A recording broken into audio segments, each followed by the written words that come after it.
Hey y'all, welcome back to GOT Outpost. I'm Drew Mathern, And I'm Jay Anthony.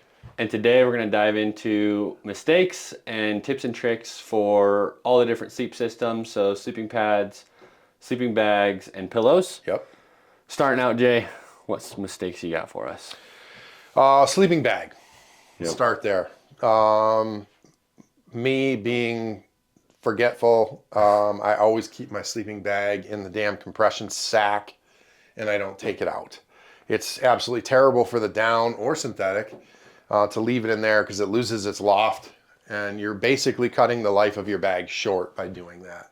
Yeah. I don't know why. I just cannot seem to remember when I get back from a trip and I'm putting everything away. It's like, oh, there's a sleeping bag. We're going to put it on the shelf. Yeah. It's done and over with. But I'm not alone. I know. Mine Drew is here has got currently his bag over there still in the compression sack. in the So, compression sack. yeah, that's probably the first one that comes to mind. And it will, if it does not, if you keep it in this compression sack, it will lose its longevity. Yep. It will not last as long, and it will lose its integrity. It won't loft as well, and you will be cold. Yeah, you'd be cold, and I mean, then you find out, and bags are expensive. Good bags are expensive, are. so get the most that you can out of it as far as life. So treat it right. Don't do what we do. Don't do what we do. That's mistakes. Yeah. So And we have plenty that we'll yes, share with you guys that absolutely. we've learned Absolutely. over the years. Yeah. Another one would be, just all maintenance, right? Yeah. We'll start out with maintenance. So another one, when you get home from your trips, look into the instructions if you are wanting to wash it, because I know a lot of the trips we go on, we're back in the backwoods for 6 to 10 days. Yeah. And we are pretty stinky. Yeah, it's gross. And the bags can start to get some odor to them. Yeah. So if you do want to wash them, make sure to read the instructions. If not, Jay has some pretty good tricks on how to. Yeah, I learned a long time ago. It works with clothes as well. You get back, take your bag, unzip it all the way to the end so it opens up like a blanket or as much as it possibly can, and lay it out on a nice sunny day and let that sun bake it. Inside, then flip it over outside. 3-4 hours, and it's amazing that sun will make that smell go away. It works with clothes. Like I've done it with. Clothes that I had on a backpacking trip that have that nasty campfire smell that you just can't get rid of. Yeah. You wash your clothes, I don't care what I've washed it in, scent-free, borax, detergent, whatever. It just always has that hint of campfire smell. But you lay them out in the sun, and that sun will just break down that smell, and it goes away. It's like magic. One big thing, though, to keep in mind with that. Don't lay it out for too long. No, it's bad. The sun will break down the fibers. Yeah, it'll break down the fibers, and it will also lose its integrity. Yep. And then another thing to keep in mind is when you are going into camping and using your sleeping bag, it's your first time bringing it out, always test it at home. Test out your sleeping bag, sleeping pad, pillow at home, because there is probably going to be things within that you're going to have to adjust. Yeah. Yeah, I mean, go back to that being a little kid again, and take that stuff out. I don't care if it's in your living room, even on a lay out your sleeping pad and sleep the night or take a long nap in your bag and really get to know the ins and outs. Like, where is that dang zipper? Like, and how well does that zipper work? Because some bags the zipper works better than others. Yeah. And it flips inside so you can grab a hold of it better, or. I'm not real comfortable in this bag. I bought one a few years ago, and it was just too small for me. I'm a side sleeper, and it was terrible. Yeah. And guess where I found out? In the backcountry, because I didn't test it in the living room like I'm trying to say. So yeah, try out your gear and learn it before you have to go 6 miles in and find out that it's not what you hoped it was. Absolutely. Yeah, because not everything is as it reads on the label sometimes.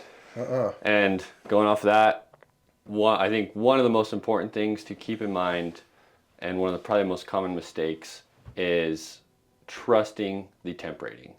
We did touch on this on one of our previous videos about ISO ratings. Don't trust what the label says. Yeah, they can put whatever they want on it. They can. So make sure it's ISO rated, because that is an industry standard, making sure the actual temperature is verified, and you can trust that temp. Yeah. And then also going into the different types of ratings, right? Different degree temperatures. Yeah. Because you don't want to get in the backcountry and the bag says it's a 0 degree bag and it's 0 degrees out and you're freezing your butt off. Yeah. I mean, even a lot of times I've had a bag at 0 degrees and it's 20 degrees out and I'm freezing. Yeah, it's just them putting a rating on it that's not legit. Yeah, because manufacturers, they can put, if it's not ISO rated, they can put their manufactured estimates on there. Yeah. And who knows how accurate those are. Yeah, Unless you test it. I made the mistake years ago of taking, a lower end bag that I thought was warm for my son on a elk hunt, and it was freezing. And, I thought my wife's going to kill me because my son's freezing to death. He was only like maybe 8. Yeah. So I'm like layering blankets. I mean, we were truck camping, but I'm laying everything I had on him. And then in the middle of the night, he's like, Dad, I'm sweating. And I'm like, how can you, it was a nightmare. That's funny. So yeah, really learn the temperature rating. Go back and watch that video. Drew does a great job of breaking down temperature ratings of bags and it's really informative. Yeah, it's very important to keep in mind. Another thing that can help with temperature is adding a liner. So a liner is basically just a sleeve that you put inside the bag. Yeah. It can be very helpful. Typically, on average, they add 5 to 10 degrees to the bag rating. Yep. So it can help keep you warm. They make silk, merino wool, a lot of different variations. Merino wool is great at also wicking moisture. Yeah. So if you do have damp clothes, it can help wick that moisture out. Yep. And you also have a great tip for if you do have moist clothes, even if you don't have a liner. Yeah, I mean, one of the things I've done over the years is I've always put damp clothes, not sopping wet like you can wring them out, but damp clothes. I throw them in my bag at night. It doesn't seem like it makes sense, but your body heat inside that bag literally is like an oven, and it just cooks that moisture out of those clothes. You wake up and they're warm, especially like pants. If you're walking around and you don't have gaiters on and that lower half of your pant leg gets wet, it's a great way to wake up and have a dry pair of pants to put on. Not to mention they're warm in your bag. Yeah. So first thing in the morning, you're kind of putting on warm clothes. Well, and it can be nice too, to a certain degree, right? Because one of the biggest issues you can come into with a bag and being cold is having room in your bag. Yeah. So if you can fill up some of that room and you put the dry part towards your feet, yeah, it will help retain some of that heat in there, and that you is won't a good have any point. of that cold space in your bag. Less air in that bag, less air to heat. Yeah, that's a good point. Another thing too, when you are going into your campsite, you set up your camp. I think one of the first things you need to do is loft that bag. For sure. Fluff it up and make sure it's all fluffed, because if you get into it right after you take it out of the compression sack, it's gonna have no loft, and you're probably gonna be cold. You're for sure gonna be cold. So that's a big thing that to keep in mind, because I've made that mistake where we didn't get to camp until super late, and I'm like, I'm tired, I need to go to sleep. Yeah. And I just threw my bag out. And right when I was ready to go to bed, and I paid the price. Yeah, and it's better for the bag as well. I mean, if you just get right in it when it's not lofted back up, I mean, it's kind of like keeping it in a compression sack. I mean, now immediately you're laying on that insulation on the bottom and you're just squishing it. I mean, it's never, it's going to break down. Yeah. Another thing too is with your compression sack, if it is not water resistant, waterproof, I think a good tip is to have a dry bag with you and put it in there. Any of your sleeping bag, it's really going to be very important when you're trying to sleep. If it's wet, it's going to ruin your sleep. Yeah, I mean, it's one of the most important pieces of gear that you're going to carry with you. So, keep it dry, whether it's a synthetic bag or a down bag, it doesn't really matter. I mean, the synthetic will get rid of the moisture easier, but if you're in a rainstorm, you do not want your bag getting wet. And those dry bags don't weigh, lightweight. It doesn't have to be a bomb-proof, like I'm going to throw my sleeping bag off a cliff type dry bag. Just a lightweight dry bag, and it's just cheap insurance to make sure everything stays good. Yeah. So. I think that's it for, one more.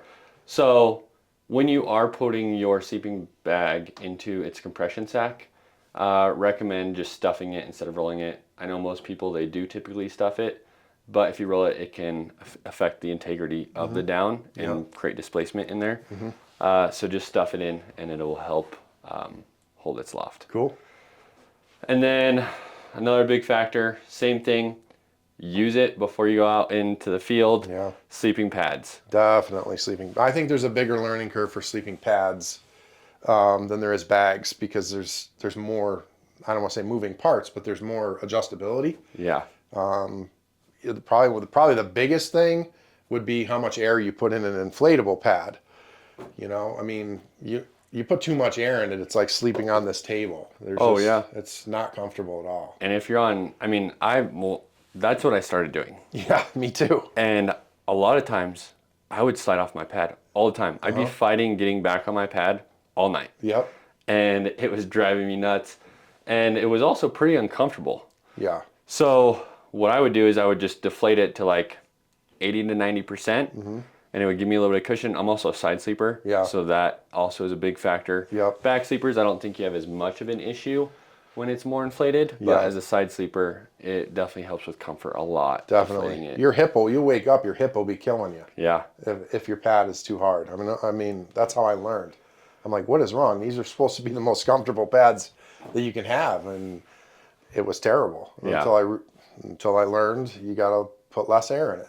And I think pads are by far the most important to test at home. Yes. Because there's so many different ways you can inflate it, and you want to make sure, like if you are a side sleeper, that you have enough cushion. Because if it doesn't inflate thick enough, Yeah. your shoulder and hip are going to be touching the ground. Absolutely. And you're going to be miserable. It defeats the whole purpose of even. I mean, you're going to still get some insulation out of it, but the comfort part of it defeats the whole purpose. Yeah. So yeah, that's a real good tip. Another thing with sleeping pads is liners. So if you're running any sort of tarp, any sort of teepee tent, Yeah, floorless shelters. any sort of floorless shelter, it's good to have a liner to put underneath your pad. Because if you are camping in the backcountry, you're not sleeping on a nice, perfect grass bed. It's not the carpeted floor in your living room, that's for sure. So there's a good potential that you could potentially get something to poke your bag and create a slow leak. Yeah. Or even a big hole. Yeah. And then most pads come with patch kits. Yeah. First of all, I don't want to wake up in the middle of the night and patch my pad and blow it back up. No. But secondly, if it's a big enough hole, you're screwed. Yeah, you're not able to repair it. Yeah. The other part about the ground cloth, or what'd you call it? Floor liner. Floor liner. Is it just helps keep your pad cleaner. Yeah. Which, I mean, to me is not a big deal. You're in the backcountry, everything's dirty.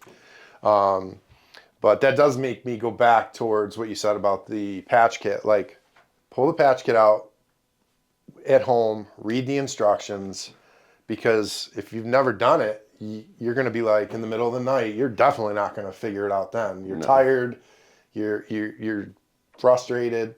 So take it out, look at the instructions, and just get familiar with how it works, so that if you do get a hole, a pinhole, or something repairable, that it's not a big deal. Yeah. And I know what some people will do. I mean, even before going out in the field, they'll just take their pad, submerge it in a bathtub, and fill it up with air, and see if there's any pinholes in it. Yeah. So that can be a good thing to do just for preventative measures before you go in the field. Yeah. I mean, funny story. A few years back, probably 6-7 years ago now, my group of guys that I hunt with decided, because it was so far and we carried so much gear, that we'd go up on a scouting trip and we would find a place to cache a bunch of our gear. Yeah. And, then we wouldn't have to carry so much going back in on the actual trip. Or we could bring extra snacks. So we found the spot. Total mistake. We found the spot. This big tree ball, like root ball, had fallen over. So we dug it all out. We put everything in dry bags. Covered it up. We're like, this is going to be awesome. Like, we are going to be in heaven coming back up here. We're going to have extra food, extra snacks. It's going to be lighter. So, a few weeks later, we go back, and I'm the first one to the cache, and I'm like, oh my gosh, something has gotten into our cache. And a bear had literally... No way. We had no food in it, but a bear must have smelled our stuff and dug it out. My sleeping pad, I wish I still had it here. I wish I had it here. I could hang it up. Literally claw marks and shredded it. Now we're up there for That's 9 crazy. days, right? And I sleep, at the time I had a Big Agnes sleeping bag. So there's zero insulation on the bottom. It's a sleeve that fits your pad. And I've got no pad. I've got nothing. So you have no insulation. No insulation. No comfort. No comfort. So I took my game bags, extra clothes, anything that any of my buddies had that they were willing to give me to put under. And I slept like that for 8 days. It was miserable. Miserable. Sounds terrible. So don't bury your sleeping pad because a bear could dig it out, and I am not lying. I swear this story is true. It was horrible. That is what's funny about a lot of these mistakes and tips and tricks is from our bad experiences. Yeah, I mean, I have spent a lot of time in the backcountry and never in a million years gave it a thought. Yeah. Oh, a bear's just going to dig up my sleeping pad and shred it to pieces. Like, I couldn't believe it. Jeez, so, anyways, crazy. don't bury your sleeping pad. That's funny. Yeah. Going off that, it's hard to beat that. But going off that, another good way to prevent any sort of damage to your sleeping pad and also help increase the R value is bring a foam pad. Yeah. Foam, just a thin foam pad, and you can put that underneath your sleeping pad. It will help prevent any cold air to come up through your sleeping pad. Yeah. And it increases the R value. Another thing, probably same as the sleeping pads, R value is probably one of the most important things to consider. Yeah. When to purchase a sleeping pad, because, and go watch the video on the R value, but it can make or break a trip for sure. Yeah. Because same thing, manufacturers, they can provide their estimated R value, but it is not uniform across the table. Yep. So if it says a 5 R value, you may be freezing your butt off in the backcountry when it's 30 degrees out. Yep. So go watch that video on R value to inform yourselves on what that entails. Yeah. And make sure that it is ASTMR rated to know that the R value is accurate. Yeah. One more thing to keep in mind on the sleeping pad is when you go to the store to buy one, wherever it is, REI, Shields, Bass Pro, take a moment, pull it out of the bag, and see how noisy it is. For a light sleeper like myself, I mean, it'll keep you awake. I know the one I bought 2 years ago kept my partner Brian. He was like, dude, what is that thing you're sleeping on? It's like you're crinkling up papers. It's so loud. It was terrible. Yeah. So noise is a big one. Some pads are quieter than others just due to their construction, but the materials mostly. Yeah. So because that one you have, it literally sounds like he's sleeping on a aluminum pillow. It's horrible. It's horrible. Bad. It's really, really bad. So, and it's an expensive pad. Like it's a $300 pad. So, but it has an incredible R value. I know it's like a 7, extremely high, think, right? We looked. So, yeah, you pull it out and check the noise and the R value. Those are two things that come to my mind. Yeah. So last thing we'll touch on briefly is pillows. So people use all sorts of different variations of pillows. Yep. One of the biggest things I've always used, and a lot of people I know use them, is an inflatable pillow, especially for backcountry. Yep. Test it. Same thing with the sleeping pad. I think it's great to take out about 20% of the air for comfort. Yep. Sometimes I'll even take like my down jacket and I'll wrap it around my pillow. Yep. I think it helps with comfort a little bit, adds a little bit more cushion. It's not that firm air feel. Also, test it with your sleeping bag. Yeah, make sure there's room for it. A lot of the newer bags are, creating sleeves so your pillow will stay in there and you're not, it's not just slipping out in the middle of the night. And you're like, where is my pillow? So yeah, test it. Test. And make sure it fits, because a lot of times there is a fairly narrow pillow cavity to actually put your pillow in. Yep. So if you have too much of a pillow, you're going to be fighting that while you're trying to sleep, because it's going to be all wrinkled up and compressed. Or if you're bringing house pillow from home, it's not typically going to fit in your bag. No. Yeah. And then you usually have to lay it on top of your bag, and you'll for sure be chasing it around the tent. It everywhere. It's going to get all dirty. It's going to be grunty. Yeah, for sure. And sometimes people, like with those inflatable pillows, they'll bring like little sleeves or like little pillowcases to put over them, just to keep them clean and for comfort. Yep. Also, side sleeper, test the height of it, make sure that it's the right height. Yep. And I mean, that's really it. I mean, sometimes people too, they'll just sleep on clothes. So they'll just use any sort of their outerwear, down jackets, even just their normal sweatshirts, and they'll use those as pillows. Yeah. Same thing. Try it out before you bring it in the field. I've tried it and I don't like it. I don't either. It's like I'm fighting comfort the whole time. Yeah, me too. I like the consistency of, especially the inflatable pillows, because they're just the same all night long. Yeah. So that's just what I've always done. Yeah, because if you move around, I feel like the clothes get all just out of sorts. Yeah, I agree. Well, cool. Hopefully that helps you guys to not follow the same mistakes we have throughout the years. Yeah. And follow us on the next series. Yep. And the next one will be tents, and we look forward to seeing you guys there. Yeah, we'll see ya.